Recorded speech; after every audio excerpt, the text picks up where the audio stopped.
Bonjour à tous, cette vidéo concerne le cours d'analyse 2 présenté par Sidi Mohamed Doueri, professeur de mathématiques à la faculté des sciences de Rabat. Ce cours est destiné aux étudiants de la filière SMPC, semestre 2. Donc, ce quatrième chapitre est intitulé Fonctions à plusieurs variables réelles, dont nous allons vérifier si les connaissances et les techniques que vous savez faire pour les fonctions d'une seule variable, c'est-à-dire une fonction de R dont R s'étend et reste valable pour une dimension supérieure. Donc les principales propriétés des fonctions à plusieurs variables auxquelles on va s'intéresser à travers ce chapitre sont les questions de régularité, comme la continuité, la dérivabilité, et aussi leurs conséquences, comme l'étude par exemple des extrémums. Dans les séances, par exemple, on a souvent des fonctions en plusieurs variables. Si on considère les coordonnées d'un point sur une poutre métallique dans l'espace 3D, eh bien, c'est une fonction à trois variables. On aura une fonction de x, de y et de z. Si on rajoute la température, on arrive à quatre variables. Et vous voyez qu'on a obtenu très facilement des fonctions de plus d'une seule variable. Alors, pour ce chapitre-là, on se propose d'étudier des fonctions qui dépendent de plus que d'une seule variable réelle et qui sont à valeur réelle. Et ce type de fonctions s'écrivent de cette façon-là. Alors là, vous avez un vecteur de dimension d. Il appartient à l'espace vectoriel de dimension finie, dimension d. Et l'image de ce vecteur-là, c'est un scalaire qui appartient à R. D'accord? Alors là, vous avez des composantes de 1 jusqu'à d. Vous avez des composantes. Et l'image, c'est juste un scalaire qui appartient à R. Alors, comme définition, d'abord, on définit c'est quoi Rn. Alors, Rn est défini comme un produit cartésien de R par lui-même n fois. Autrement, Rn est l'ensemble des vecteurs à n composantes réelles. Alors, on peut définir les fonctions de plusieurs variables comme suit. Vous avez une fonction sur un ensemble qui est contenu dans Rn, un espace vectoriel de dimension n, et l'image de tout vecteur dans Rn est un scalaire qui appartient à l'espace R.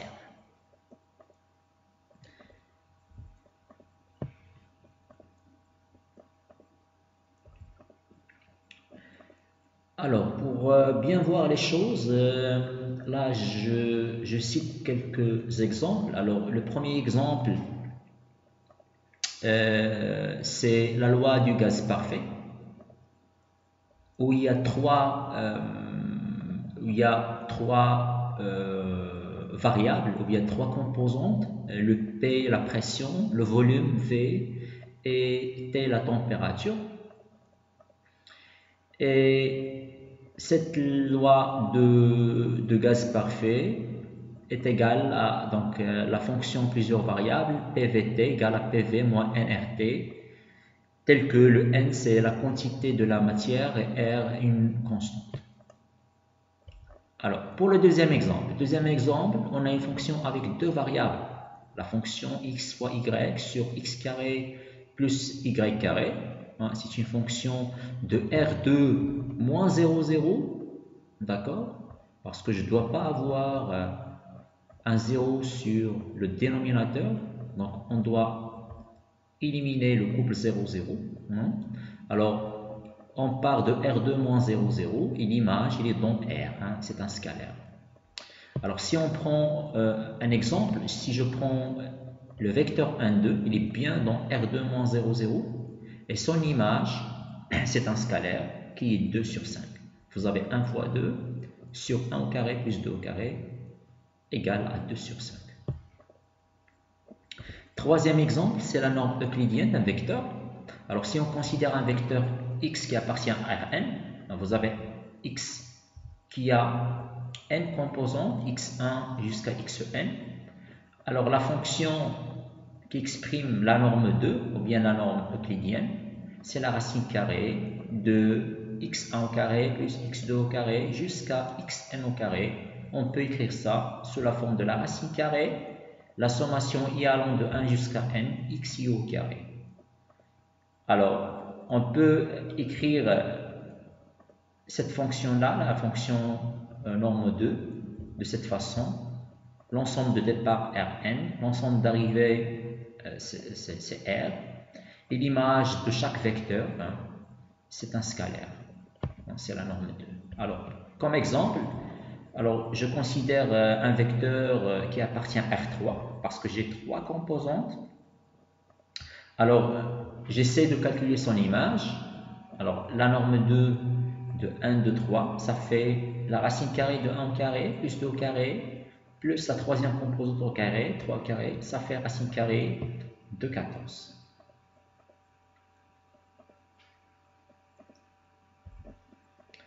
Alors, bien sûr, on peut généraliser de façon naturelle les fonctions de Rn vers R en introduisant des fonctions de Rn vers un espace vectoriel de dimension supérieure strictement à 1, par exemple à Rp. D'accord? Et là, donc, vous constatez ici pour l'écriture de ce type de fonction que l'ensemble de départ, c'est un espace vectoriel de dimension n. Vous avez x1 jusqu'à xn, et même l'ensemble d'arrivée, ou bien l'image, c'est aussi un vecteur constitué de p éléments, ou bien de p composantes. Et pour chaque fonction là, pour chaque fonction fi, c'est une fonction de Rn, parce qu'à chaque fois je cherche par rapport à fi l'image d'un vecteur x qui appartient à Rn, parce que j'ai n éléments, et l'image, ce sera un scalaire, parce que fi, c'est un scalaire, f1, c'est un scalaire, f2, un scalaire, jusqu'à fp, c'est un scalaire. Donc, fi, c'est une fonction de Rn vers R.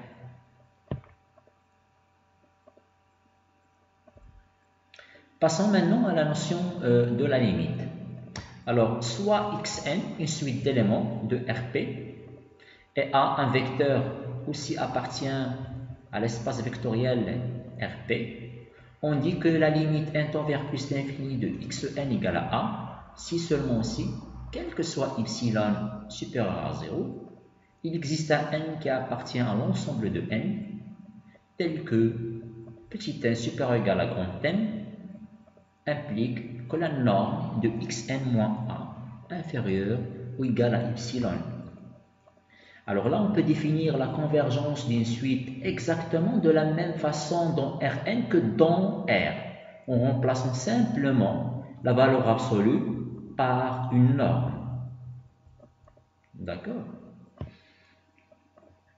Alors, j'ai essayé de faire quelques exemples, et là, on va étudier l'existence et la valeur de la limite au point 0, 0. Alors, le premier exemple, c'est une fonction de R2 moins 0, 0 sur R. Alors, c'est une fonction avec deux variables, d'accord? Et on va chercher sa limite en 0, 0. Alors, la première chose, la remarque à faire, c'est que on a x plus y valeur absolue au carré, c'est exactement l'identité remarquable x plus y au carré, c'est x carré plus y carré plus 2xy, d'accord? Et pour un x et y supérieur ou égal à 0, nous avons cette quantité-là, elle est bien supérieure ou égale à x carré plus y carré.